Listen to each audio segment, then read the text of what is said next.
मेरी ड्यू के सभी स्टूडेंट से हाथ जोड़कर गुजारिश है कि प्लीज ये अत्याचार मत करो हम टीचर्स पर। क्या गोबर लिख रहे हो आप लोग अपनी आंसर शीट में? अब इतना भी खराब नहीं पढ़ाते हैं हम टीचर्स आपको।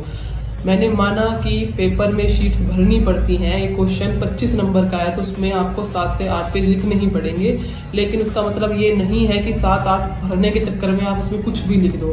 कोई क्रिस का गाना लिख रहा है, उसमें कोई रील्स लिख रहा है, लाइन खींच हुई है फिर भी लाइन खींच रहे हो, कोई एक पेज पे केवल 2 ही वर्ड्स लिख रहा है, इतना खुल्ला खुल्ला लिख रहा है और जो लिख रहा है तो कुछ भी समझ नहीं आ रहा है। ऐसा खिचड़ी की तरह उसको पका दिया है। मैं उसमें डेमोक्रेसी वर्ड ढूंढ रही हूँ, मुझे डी नहीं पा रहा उसमें, मैं नंबर कैसे दूं आपको?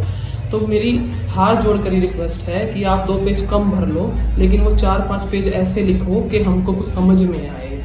हम टीचर्स तरह पागल या अंधे नहीं हैं। जो 4 पेज आप लिखोगे हम कुछ तो देख के पढ़ेंगे, केवल शीट भरने से आपको मार्क्स नहीं मिलेंगे।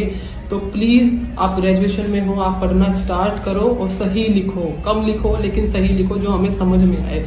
मेरा दिमाग खराब हो गया, मेरा मूड खराब हो गया। मैं आंसर शीट में मतलब किसी ने आंसर नंबर ही नहीं लिखा है, कुछ पेज भरने से नंबर नहीं मिलते हैं। आप 2 पेज कम लिखो लेकिन अच्छा लिखो, साफ सुथरा लिखो और टॉपिक से रिलेटेड लिखो। डेमोक्रेसी डेमोक्रेसी लिखो, उसमें आप रील्स का कुछ भी मत लिखो, मोटिवेशनल चीजें मत लिखो।